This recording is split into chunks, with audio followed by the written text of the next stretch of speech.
Assalamualaikum warahmatullahi wabarakatuh. Halo semuanya, rekan-rekan mahasiswa dan yang saya hormati dosen pengampu mata kuliah Kepemimpinan dan Manajemen Organisasi.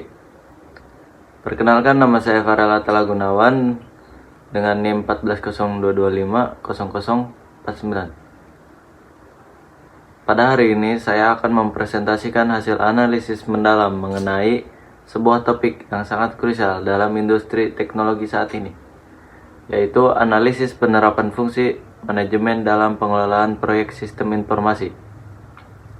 Di era digital ini, kita sering melihat aplikasi canggih gagal dirilis atau tidak dipakai oleh perusahaan. Lewat presentasi ini, kita akan mengupas tuntas mengapa hal itu bisa terjadi dan bagaimana fungsi manajemen klasik (POEC) hadir sebagai solusi modern. Mari kita mulai. Teman-teman, mari kita melihat kenyataan pahit di lapangan terlebih dahulu. Membangun sistem informasi itu bukan sekedar urusan mengetik kode atau membeli komputer mahal. Tantangan terbesarnya justru terletak pada manusia dan komunikasinya. Ada dua tantangan utama yang sering menjadi pembunuh senyap dalam proyek IT. Pertama, adanya perbedaan bahasa kerja. Ini adalah masalah ego sektoral. Tim teknis atau para developer terbiasa berpikir terstruktur menggunakan parameter kode, logika algoritma yang kaku, dan arsitektur database. Di sisi lain, tim bisnis atau non-teknis berbicara dengan bahasa pasar. Mereka berbicara tentang omset,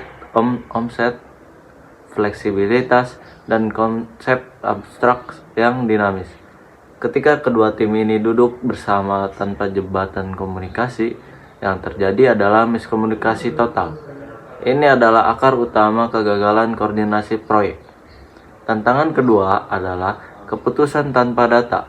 Di banyak organisasi, keputusan penting mengenai pengembangan sistem masih didominasi oleh intuisi atau tebakan subjektif pimpinan, atau yang biasa kita sebut gut feeling. Padahal di era modern, meluncurkan fitur atau sistem hanya berdasarkan tebakan, tanpa validasi data empiris yang kokoh, memiliki risiko kegagalan bisnis yang sangat tinggi. Untuk menjembatani tantangan tadi, fondasi awal yang harus dipahami oleh kedua belah pihak, baik tim bisnis maupun teknis, adalah bagaimana sebuah data bertransformasi menjadi keputusan. Kita harus bisa membedakan tiga istilah ini: data mentah, informasi, dan keputusan. Mari kita bedah satu persatu sesuai dengan apa yang tercantum dalam slide ini. Data mentah.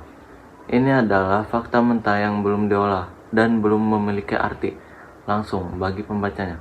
Contohnya, angka 150, 340, 120. Jika saya hanya menyebutkan angka ini kepada Anda pasti bingung apa maksudnya.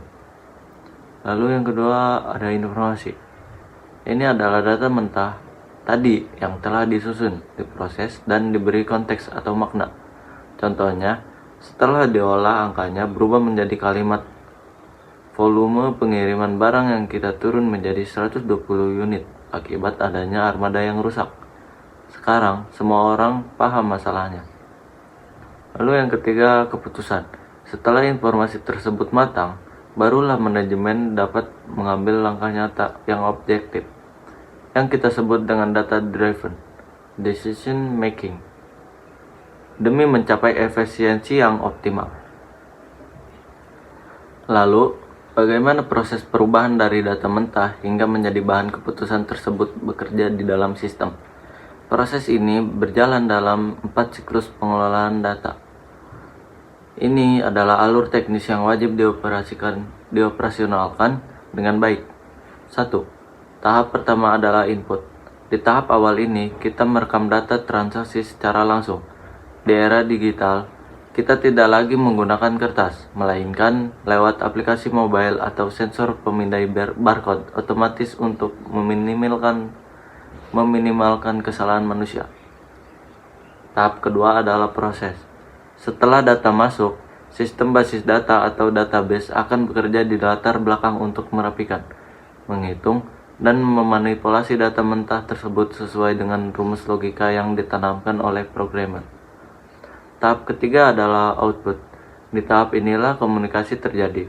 Sistem menyajikan hasil pemrosesan data tadi dalam bentuk informasi final berupa grafik visual atau dashboard interaktif. Ini membuat tim bisnis bisa membacanya dengan cepat tanpa harus mengerti bahasa pemrograman. Tahap keempat adalah simpan.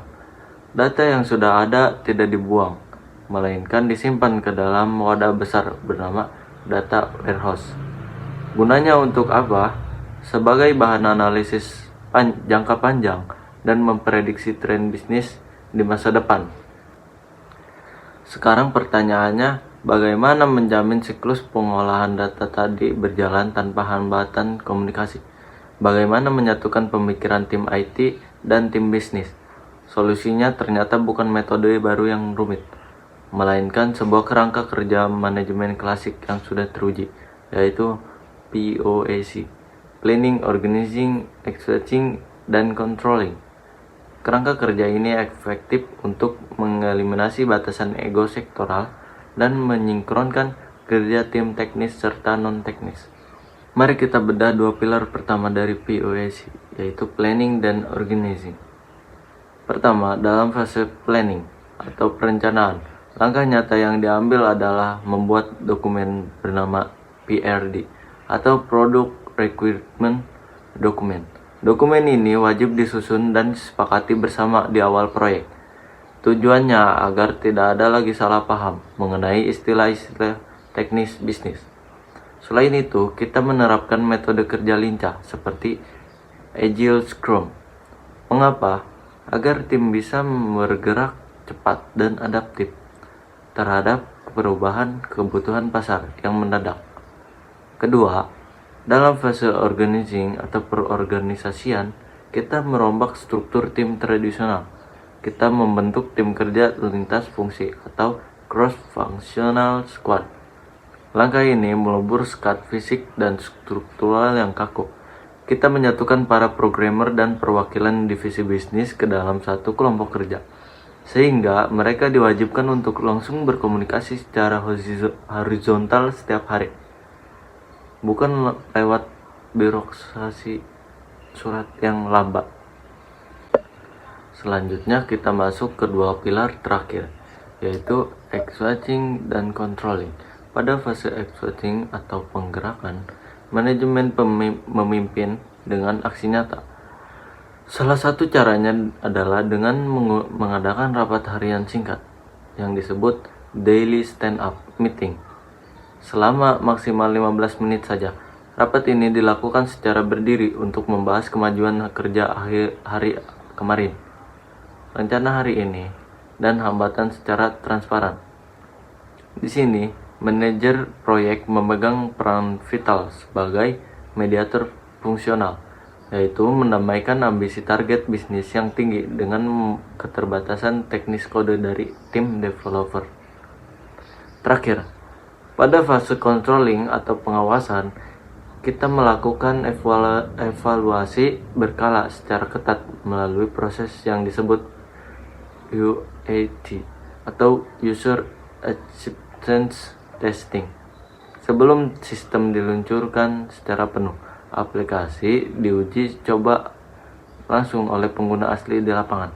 Bahwa pengawasan ini sangat penting untuk meminimalkan kesalahan logika pengolahan data atau bug sebelum sistem dirilis secara luas. Agar tidak hanya menjadi teori di atas kertas, mari kita bedah implementasi realnya melalui studi kasus nyata pada PT Logistik Nusantara. Dalam proyek implementasi WMS atau Warehouse Management System, masalah awal perusahaan ini cukup pelik. Proses pencatatan keluar masuk barang di gudang mereka masih dilakukan secara manual menggunakan kertas.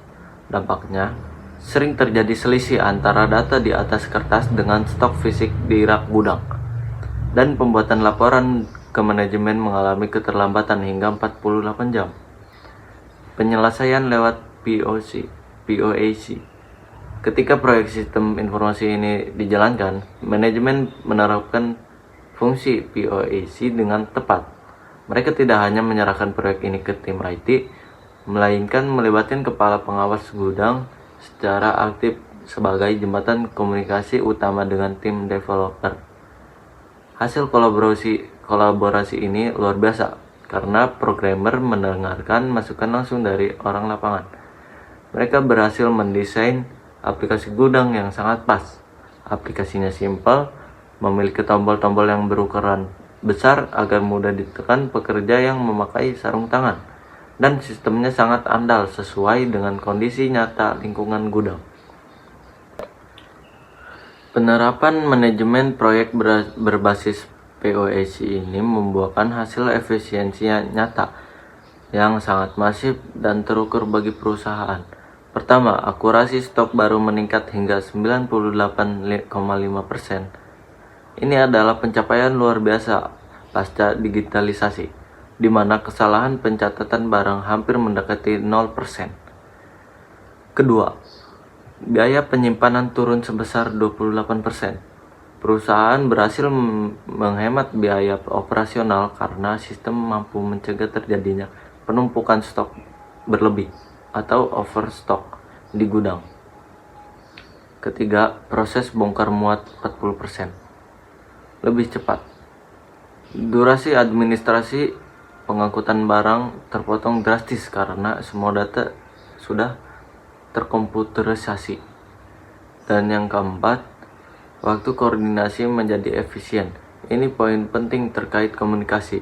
Rapat mingguan para manajer yang semula memakan waktu hingga 3 jam dan sering berakhir debat kusir, kini terpangkas menjadi hanya 45 menit saja. Mengapa? Karena data performa sudah tersaji secara akurat dan real time di dashboard, sehingga rapat hanya fokus pada eksekusi.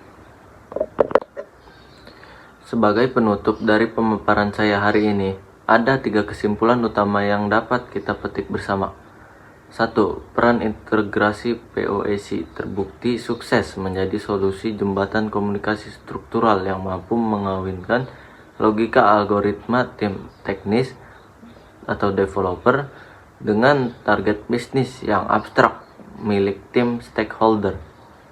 Yang kedua, keputusan berbasis data atau data-driven decision making merupakan kewajiban bagi organisasi modern agar mereka bisa beralih dari intuisi subjektif pemimpin ke keputusan rasional yang divalidasi oleh sistem informasi yang andal. Yang ketiga, dampak real efisiensi dari manajemen proyek yang terstruktur terbukti mampu meningkatkan ketepatan pelacakan inventaris hingga 98,5%, serta mereduksi durasi koordinasi dan biaya operasional secara masif. Demikianlah presentasi dari saya mengenai analisis penerapan fungsi manajemen dalam pengelolaan proyek sistem informasi. Terima kasih atas perhatiannya. Wassalamualaikum warahmatullahi wabarakatuh.